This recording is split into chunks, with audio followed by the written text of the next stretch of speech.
Коррупция – одно из самых опасных явлений в абхазском обществе. Коррупционные правонарушения негативно отражаются на социально-экономическом развитии страны. Узнаем, какое количество уголовных дел находится в производстве в Генеральной прокуратуре и возникают ли сложности в ходе их расследования.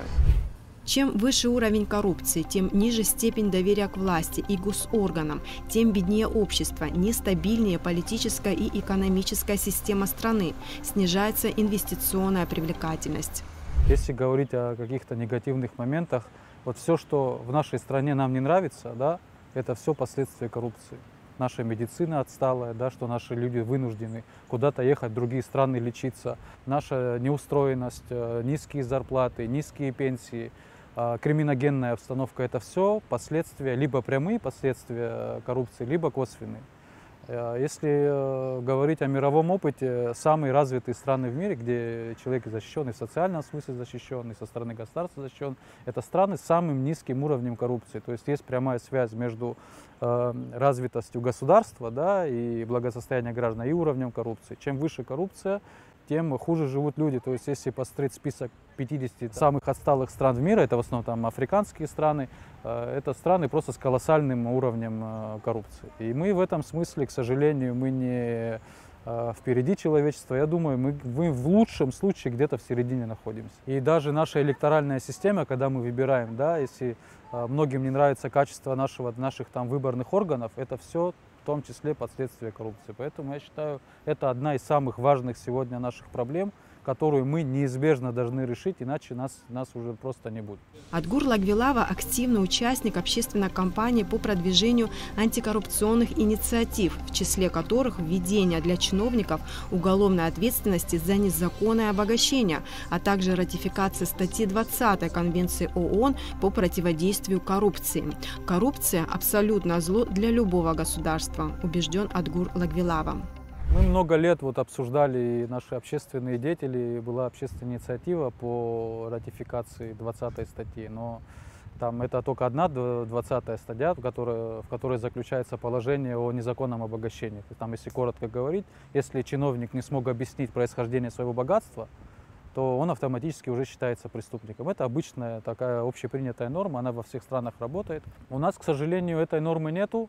Если говорить максимально открыто и честно, вы когда мне позвонили, я попытался, так сказать, официальные сообщения посмотреть наших органов уполномоченных за много лет.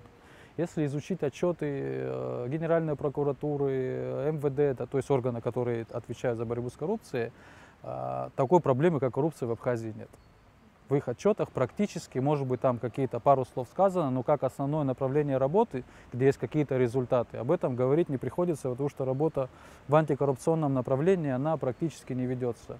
Если говорить о громких резонансных делах, да, за последнее время, это история с Ачба, который уже осужден, но это все выглядит так, как будто бы дежурный за коррупцию в стране Ачба, потому что он уже не только его и при Багапши, по-моему, за то же самое судили. То есть, получается, у нас в Абхазии официально только один коррупционер. Но это глупость.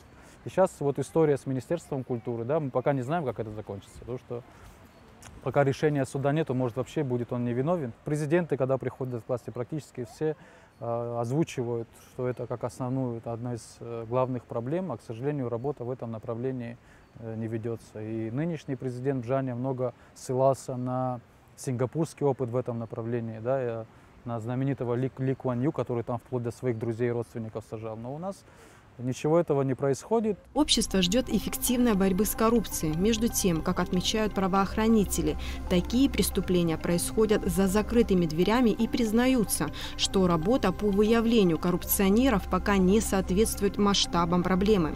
Тем не менее, борьба ведется. По данным Генпрокуратуры Абхазии, за последние 3 года число уголовных дел коррупционной направленности выросло. Самые громкие в сфере медицины, культуры и строительства. С 2019 года Следственным отделом службы государственной безопасности возбуждено 2 уголовных дела. Следственным управлением Министерства внутренних дел Республики Абхазия возбуждено одно уголовное дело, которое вызвало значительный общественный резонанс в отношении руководителя и сотрудников Национального онкологического центра.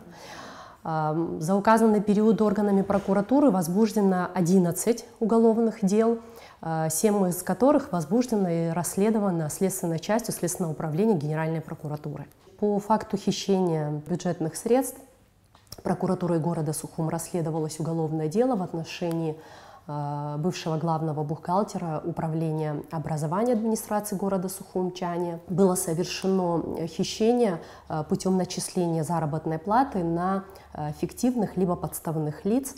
Общая сумма хищения составила более 1,5 миллиона рублей. Расследование уголовного дела было завершено и направлено в Сухумский городской суд. В июне 2022 года вынесен обвинительный приговор. Чаня признана виновна по всем статьям обвинения и назначено наказание в виде 6 лет 6 месяцев лишения свободы в исправительной колонии общего режима. Стороной защиты данный приговор обжалован в кассационном порядке, в связи с чем он еще не вступил в законную силу. В апреле текущего года следственная часть Следственного управления Генеральной прокуратуры возбуждено вызвавшее общественный резонанс уголовное дело коррупционной направленности в отношении экс-министра культуры Республики Абхазия по 2 эпизодам хищения имущества Министерства культуры Республики Абхазия путем присвоения и растраты в особо крупном размере, и в отношении Джинал Надира, совершившего пособничество в совершении указанных преступлений. Хищения бюджетных средств были совершены при государственной закупке звукового и светового оборудования для нужд Министерства культуры Республики Абхазия. Но условием для совершения данных преступлений явилось отсутствие надлежащего контроля при санкционировании расходов указанного министерства. Установленная на данном этапе расследования сумма хищения бюджетных средств составила 14 миллионов 300 тысяч рублей. Прокуратурой города Сухум расследовалось уголовное дело Агрба и Джинал. Орган расследования обратился в суд с ходатайством об избрании в отношении указанных лиц меры пресечения в виде заключения под стражей. Суд удовлетворил ходатайство в части бывшего министра культуры и отказал в избрании данной меры пресечения в отношении Джинал, и по инициативе суда была избрана мера пресечения в виде домашнего ареста. Следственные действия, которые возможно было провести на территории Республики Абхазия, в большей части они уже произведены. Направлено в компетентные органы Российской Федерации 2 запроса об оказании правовой помощи.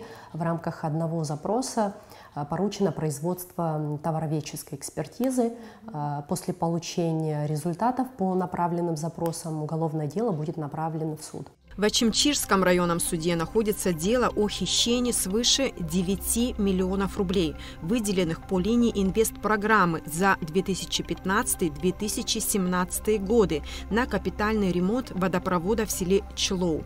На первоначальном этапе расследования была утрачена важная для следствия бухгалтерская документация. Поэтому следователям Генпрокуратуры пришлось долго и кропотливо собирать доказательства, говорит Тамила Бигвава. По результатам предварительного следствия установленная сумма хищения средств составила свыше 9 миллионов рублей. Из данной суммы часть денежных средств, это свыше 4 миллионов, были похищены путем перечисления на расчетные счета фиктивных индивидуальных предпринимателей, и свыше 5 миллионов рублей было похищено водопроводными трубами. Органами расследования проводилась большая, кропотливая работа по данному делу, но в результате расследования установили, что именно на эту денежную сумму, свыше 9 миллионов рублей, работы по данному объекту не были выполнены. И хотелось бы отметить, последствием совершения данного преступления явилось то, что в последующем были выполнены работы по разводящим сетям, однако на сегодняшний день население села Члоу, что касается водоснабжения, проблемы у них остаются.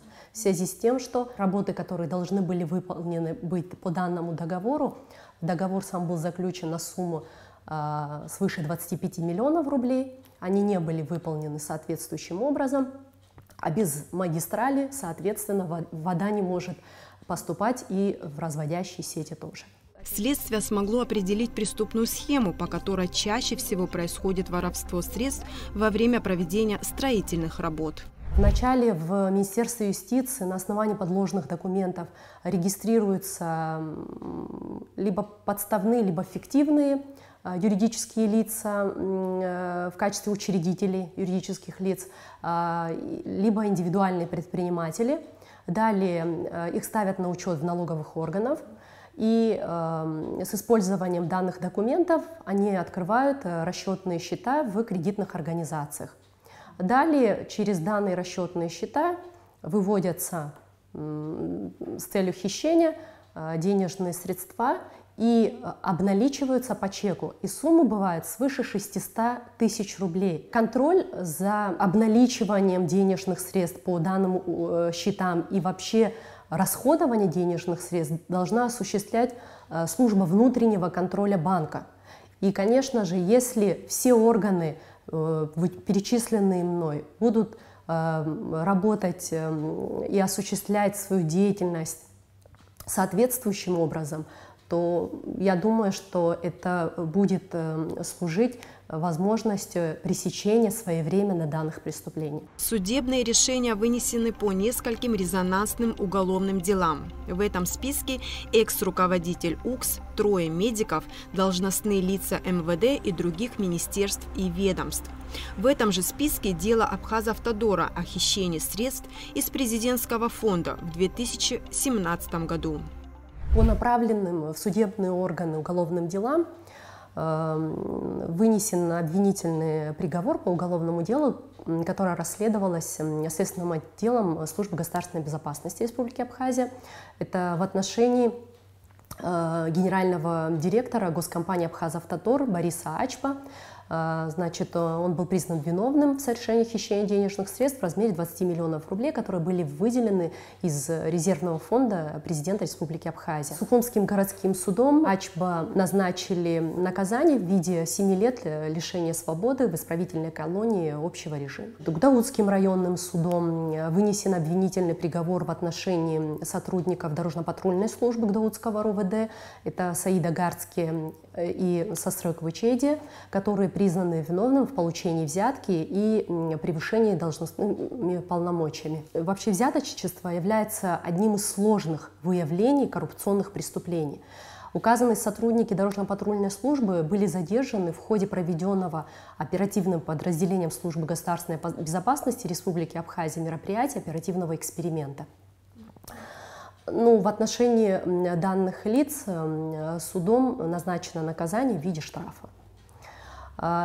Этим же судом, Гдаутским районным, был вынесен оправдательный приговор в отношении заместителя начальника паспортного управления Министерства внутренних дел Республики Абхазия, начальника паспортной группы по городу Новый Афон, и в отношении пособника и подстрекателя данного преступления.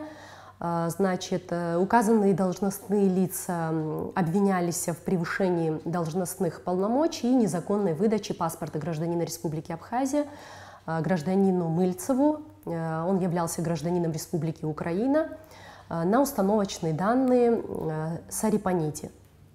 Вынесен оправдательный приговор кассационной коллегии Верховного суда, был признан незаконным и необоснованным, был отменен, и уголовное дело направлено в тот же суд для рассмотрения новым составом суда. 40 томов составлено по уголовному делу, заведенному на гендиректора госкомпании «Абхазтоп» Беслана Авизова. Длительность расследования связана с большим объемом проводимых следственных действий, охватывающих 4 года деятельности компании. В настоящее время в производстве Сухумского городского суда находится уголовное дело по обвинению генерального директора государственной компании «Абхазтоп» Авизба Беслана Ивановича в совершении 8 эпизодов хищения имущества компании, путем присвоения растраты в особо крупном размере с использованием служебного положения и одного эпизода хищения путем мошенничества. Проведенным расследованием установлена общая сумма причиненного унитарному предприятию ущерба в результате преступных действий экс-гендиректора в размере свыше 146 миллионов рублей. Неотвратимость наказания нужна вообще, так скажем, не только в борьбе с коррупцией, вообще в любом, так скажем, в любых видах преступлений. У нас зачастую люди там по 30 лет занимают какие-то разные должности, воруют все это время и ни разу не были наказаны. Они у нас уважаемые люди, их все любят, у них есть деньги, но при этом человек принес своему государству, своему народу просто колоссальный вред. И мы вот в этом, так скажем, у нас живем в зазеркалье, у нас немного смещены, так скажем, у нас черное не черное, а белое не белое. И потом удивляться, что мы плохо живем и у нас многие проблемы не решены, я считаю глупо, потому что проблема очевидна, и ее надо решать. Так называемое дело врачей онкологического центра находится пока в производстве Следственного управления МВД. По нему выявлены дополнительные эпизоды, которые требуют более тщательной проверки. А вот уголовное дело, которое заведено на руководителей республиканской больницы, уже передано в суд. На рассмотрении Сухумского городского суда находится уголовное дело по обвинению бывшего главного врача республиканской больницы, его заместителя, а также сотрудника данной больницы.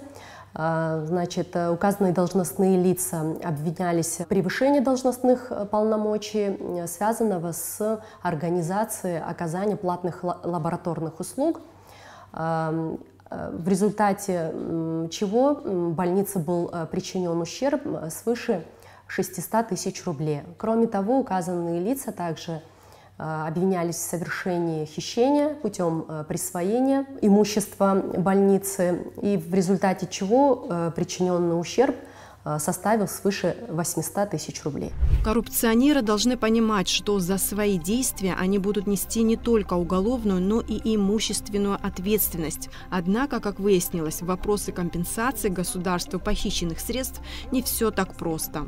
Соответствующие меры предусмотрены законодательством, если предусмотрена сумма ущерба и заявлен иск по уголовному делу, то органы расследования обязаны принять меры по установлению имущества фигурантов уголовного дела, в том числе добытого преступным путем, на которое может быть наложен арест.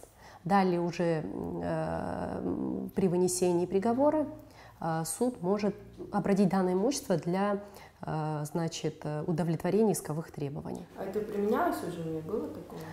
По уголовным делам коррупционной направленности нет. Данная мера применялась только в качестве конфискации имущества, но это по делам по незаконному обороту наркотических средств. Да. А почему? В основном вот так складываются обстоятельства, что практически, если даже есть имущество, то это либо единственная квартира, либо единственный дом, на который нельзя наложить арест. Расследование преступления коррупционной направленности – одно из приоритетных направлений в работе органов прокуратуры Абхазии и требует очень серьезной, вдумчивой, кропотливой, в том числе и аналитической работы. Длительность расследования данных преступлений связана с отсутствием на территории Республики Абхазия возможности производства ряда экспертиз, в частности, строительно-технической, бухгалтерской экспертизы. Сами даже вот указанные экспертизы, они производятся длительное время, а учитывая, что мы поручаем их производство компетентным органам Российской Федерации, также затрачивается время на направление процессуальных документов и объектов исследования. Успешная борьба с преступлениями коррупционной направленности возможна лишь при комплексном подходе правоохранительных, следственных, судебных и иных органов государства. Также необходимо усилить надзор за расходованием бюджета и исполнением должностных полномочий распорядителями бюджетных средств, пресекая любые попытки незаконного обогащения. Коррупция — это же не только там кто-то кому-то дал взятку. там назначить родственника на должность, это тоже коррупция. То есть любая форма, так скажем, использования власти в своих интересах, это есть коррупция. То есть у нас каждое и решение, любой закон должен проходить антикоррупционную экспертизу, любой указ должен проходить антикоррупционную. То есть это нормальная практика во многих странах мира, потому что проще на начальном этапе, да, как-то бороться с преступлением, даже, которое даже может уж не совершено, чем потом выявлять, кого-то искать, если можно прям вот сразу, да, условно говоря, при первом же действии все это пресечь.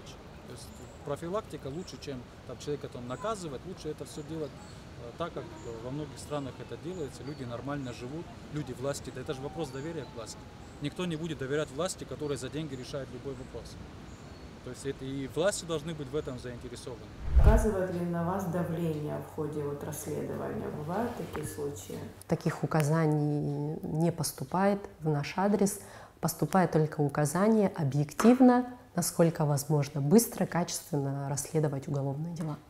У нас есть опытные следователи, которые могут, да, провести там адекватную работу, да, по выявлению коррупционных преступлений. Самое главное — это политическая воля руководства страны. Вот это самое главное. Во всех странах, где коррупцию удалось победить либо снизить ее уровень, везде была жесткая воля руководства страны по борьбе с этим, так скажем, общественным недугом. Вот тот же самый пример Сингапура. Это была личная воля Ли Куан Ю, так жестко бороться с коррупцией. У них сегодня самый низкий уровень коррупции в мире.